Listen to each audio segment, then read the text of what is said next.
ಬೆಂಗಳೂರಿನಲ್ಲಿ ನಡೆದ 7 ಕೋಟಿ ರಾಬರಿ ಕೇಸ್ನಲ್ಲಿ ತೀವ್ರ ತನಿಖೆ ಮುಂದುವರೆದಿದ್ದು ತನಿಖೆಯ ವೇಳೆ ಇಂಟ್ರೆಸ್ಟಿಂಗ್ ವಿಚಾರಗಳು ಒಂದೊಂದೇ ಹೊರಗೆ ಬರ್ತಾ ಇದೆ. 2 ಕೋಟಿ ಅಂತ ಕೈ ಹಾಕಿ 7 ಕೋಟಿಯನ್ನ ಗ್ಯಾಂಗ್ ಬಾಚಿದೆ. ಅಂದ್ರೆ ಲಡ್ಡು ಬಂದು ಬಾಯಿಗೆ ಬಿದ್ದಂಗಾಗಿದೆ. ಇವರು ಒಂದು 2 ಕೋಟಿ ಇರುತ್ತೆ ಅನ್ಕೊಂಡಿದ್ದಾರೆ.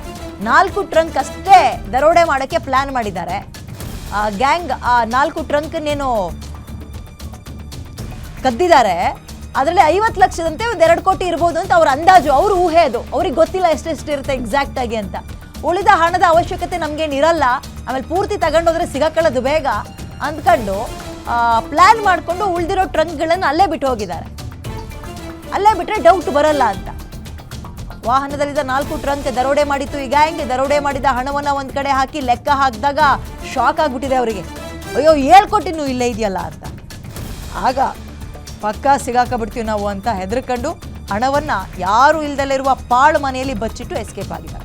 ವಿಚಾರಣೆ ವೇಳೆ ಒಂದೊಂದೇ ಗುಟ್ಟು ದರೋಡೆ ಗ್ಯಾಂಗ್ ಬಾಯಿ ಬಿಡ್ತಾ ಇದೆ. ಅಂದರೆ ಕದಿಯೋಕ್ಕೇನೋ ಬಂದಿದ್ದೀವಿ, ಇಷ್ಟೊಂದು ದೊಡ್ಡ ಅಮೌಂಟ್ ತಗೊಂಡ್ರೆ ಸಿಗಾಕೊಳ್ಳೋದು ಗ್ಯಾರಂಟಿ ನಾವು, ಹಾಗಾಗಿ 1-2 ಟ್ರಂಕ್ ತಗೊಂಡು ಹೋಗ್ಬಿಡೋಣ ಅಂದ್ಕೊಂಡಿದ್ದಾರೆ. ಅವ್ರ ಅಂದಾಜಿಗೂ ಮೀರಿ ಅಥವಾ ಊಹೆಗೂ ಮೀರಿ ಹಣ ಒಂದರಲ್ಲೇ ಶೇಖರಣೆ ಆಗಿಬಿಟ್ಟಿದೆ. ಅಂದರೆ ಆ ಟ್ರಂಕಲ್ಲೇ ಶೇಖರಣೆ ಆಗಿತ್ತು.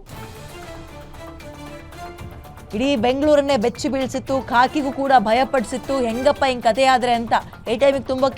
ATM ಮಷೀನಿಗೆ ತುಂಬಕ್ಕೆ ತೊಗೊಂಡು ಹೋಗ್ಬೇಕಾದ್ರೆ ಹಣವನ್ನು ಪಿಸ್ತೂಲನ್ನು ತೋರಿಸೋ ಅಥವಾ ಹೆದರಿಸೋ, ಈಗ ಹಿಂಗೆ ಟ್ರಂಕ್ಗಳನ್ನು ತಗೊಂಡೋಗಿದ್ರು, ಹಣವನ್ನು ಎಸ್ಕೇಪ್ ಮಾಡಿದ್ರು ಅನ್ನೋ ಪ್ರಕರಣಕ್ಕೆ ಸಂಬಂಧಪಟ್ಟಂತೆ ಅಪ್ಡೇಟ್ ಇಷ್ಟು.